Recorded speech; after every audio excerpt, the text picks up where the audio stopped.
The rapid deployment of AI data centers is pulling a surging amount of electricity from the U.S. power grid. The Electric Power Research Institute estimates that by 2030, data centers could consume up to 17% of all electricity generated in the United States. In response, the North American Electric Reliability Corporation is warning of severe localized supply deficits. To meet this demand, the tech industry is turning to nuclear energy, but the resulting capital flows have split the nuclear sector into two entirely opposed economic realities. On one side, existing operational plants are experiencing a financial renaissance. Decades-old infrastructure is generating massive, predictable profit margins. On the other side, new large-scale nuclear builds remain deeply distressed assets. They suffer crippling construction delays and are virtually uninvestable in standard merchant markets. To evaluate nuclear energy today, you have to stop looking at it as a single technological category. The viability of a plant comes down to unit economics, precise accounting levers, and highly specific regulatory frameworks. The current nuclear boom is an exercise in financial engineering and risk transfer. The baseline footprint of the operational U.S. nuclear fleet consists of 94 reactors, representing roughly 97 gigawatts of capacity and a 19% market share. The vast majority of these plants were built decades ago. The massive debts incurred during their construction are now sunk costs. Today, operators only have to cover fuel and routine operations and maintenance. This chart shows fixed cost absorption. Because maintenance is flat, a plant must run constantly. As volume increases, costs distribute across more megawatts, driving per-unit costs down. This introduces capacity factor. Constellation reported a 94.7% capacity factor, pushing its unit costs to the absolute floor. When operating near maximum capacity, the marginal cost of production drops to roughly 2.37 cents per kilowatt-hour. Compare that to the current market. In the PJM regional grid, average day-ahead power prices have climbed over $50 per megawatt-hour, alongside massive spikes in the region's capacity market.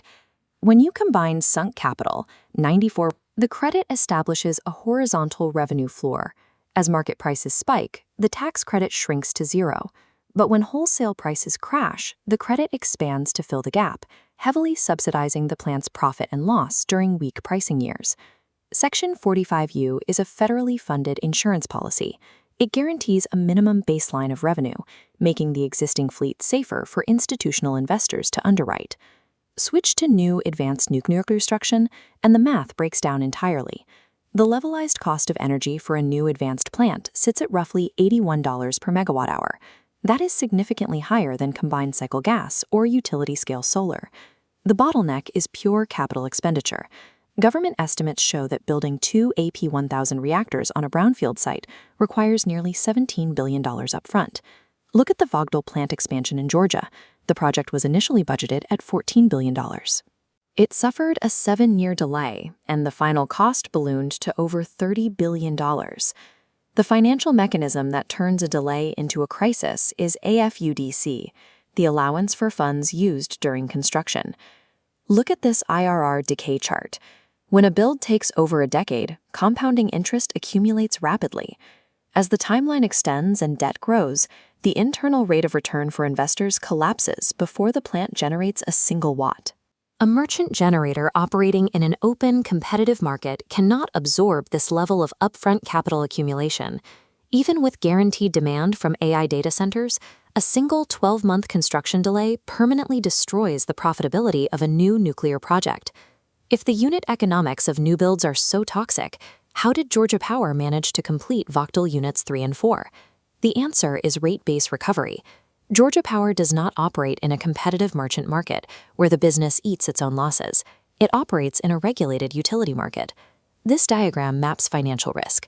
In a regulated framework, commissions allow the company to pass construction costs directly onto the consumer's monthly bill. Upon Vogtle entering operation, a $318 million rate increase went into effect, maintaining a guaranteed 10.5% return on equity. Massive new nuclear builds are currently only viable if the financial risk is socialized and borne by local citizens through guaranteed rate hikes. The entry of AI hyperscalers like Microsoft and Amazon is introducing a third pathway, rewriting the economic rules for the existing fleet. Constellation is actively working with Microsoft to restart a reactor at 3 Mile Island, while Talon Energy has partnered with Amazon to expand data center power. These partnerships are structured through long-term power purchase agreements, or PPAs. Securing a 20-year offtake agreement transforms a volatile power plant into a predictable, long-term asset with bond-like yields. But having guaranteed AI demand doesn't mean a plant can start billing immediately. The severe bottleneck has shifted from the power plant itself to the physical transmission grid.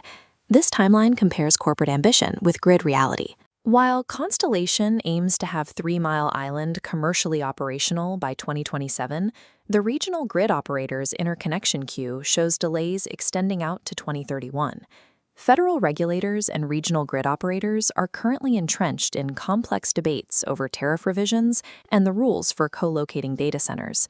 In the AI era, a nuclear restart's timeline to profitability is dictated by transmission planners and federal regulators. Beyond grid delays, there is one final, heavily weighted variable in nuclear valuation: end-of-life accounting. Every operator carries an asset retirement obligation, or ARO. They're legally mandated to fund the eventual teardown and radioactive cleanup of the facility via a dedicated nuclear decommissioning trust. This scale illustrates the tight balance between decommissioning assets and liabilities. Constellation holds over $19 billion in its trust fund. If cleanup costs rise just 10%, it triggers a $750 million hit to their balance sheet. To mitigate this, operators execute the ultimate financial countermove. They lobby the Nuclear Regulatory Commission to extend the operating life of the plant. The NRC is actively approving 80-year operating licenses, recently updating the operational lifespan for 3 reactors at the Browns Ferry plant.